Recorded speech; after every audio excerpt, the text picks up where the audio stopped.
Hi friends, this is your pal Scott Garibay, and today I want to talk about Dungeons and Dragons from the perspective and talk about why Dungeons and Dragons has become a cultural icon that has power way beyond its own beyond the D&D community. So Dungeons and Dragons really matters to a lot of people. Are you sure about that, Scott? Yeah, I can tell you right now.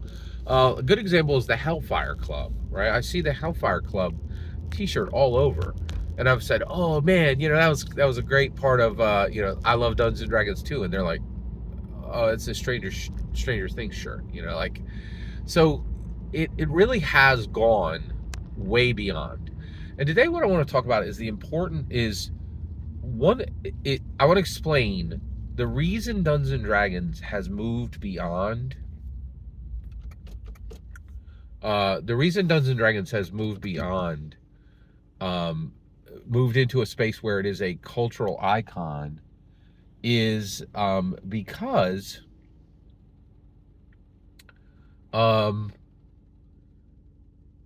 of build experience categorization. All right, so let's get into this. So let's talk about build experience categorization. So Dungeons and Dragons is a cultural icon and has power beyond its own community, beyond the D&D community. It has relevance, it has prominence, it has understanding, it has love beyond its own community. And the reason why is build experience categorization. And I think we need to really start thinking about this for any and all intellectual properties. All right, build experience categorization. So build. There are over 1,000 people over the last 50 years, easily 1,000 people, who have helped create, design, print, distribute Dungeons and Dragons. It is a build community, okay? And they have built it, right? So James Wyatt, right? He's still building Dungeons and Dragons right now. Mackenzie DeArmas, Amanda Heyman, they're part of the build community, right?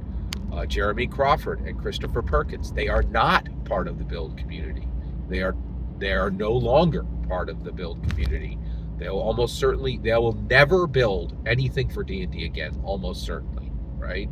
Because they, you know, I don't want to say traitorous, but they went to Daggerheart, right? Like, it kind of looks a little bit traitory, it's like, yeah, you're serving the enemy at this point, right? So it's traitorish. Okay, all right. So the build community is extremely important. There are people who have literally sacrificed significant portions of their lives, significant elements of their lives, to and Gary Gygax probably more than anyone, to build Dungeons and Dragons into something significant. The experience community, that's what you know as the D&D community. The people who play it, air quotes, right? Okay. And then finally, this is really important, the categorization of Dungeons and Dragons.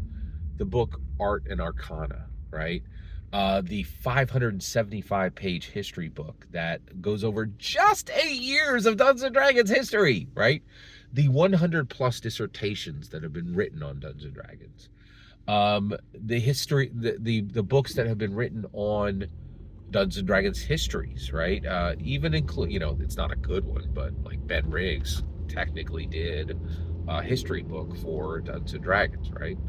And others. There's just a ton of these books, right? And so categorization, and then on top of that is me. I've done massive categorization of Dungeons and Dragons, right? If you look at my channel, I have broken down. I have summary videos for every D&D canon hardback in 5th edition, right? Um, I've done a massive amount of work in categorizing Dungeons and Dragons, and this is really important, right? To understand how important this is and why it's important, you need to understand. Here's a perfect example. So Wikipedia, I love Wikipedia. A lot of people are like, "Oh, Wikipedia is not a good source."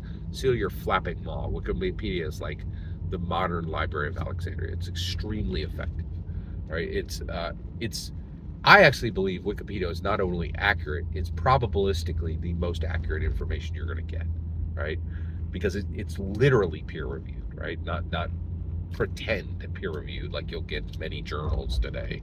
Yeah, it was peer-reviewed. I'm sure it was. Thanks, bud. Yeah, I'm sure that it was peer-reviewed, right? Like, but that's under version control. You can see everyone who actually submitted, right? They have a structure for provenance and relevance and truth, right? But what was really interesting was, like, and I think this is still the case, right? But like, if you look at the Wikipedia page for Star Trek, 10, 15 years ago, this was definitely true. There was like 20 times more information on Wikipedia about Star Trek than there was the NFL. Even though the impact on the culture of the NFL is 20 times bigger than Star Trek, right? It has millions more fans, billions actually, almost.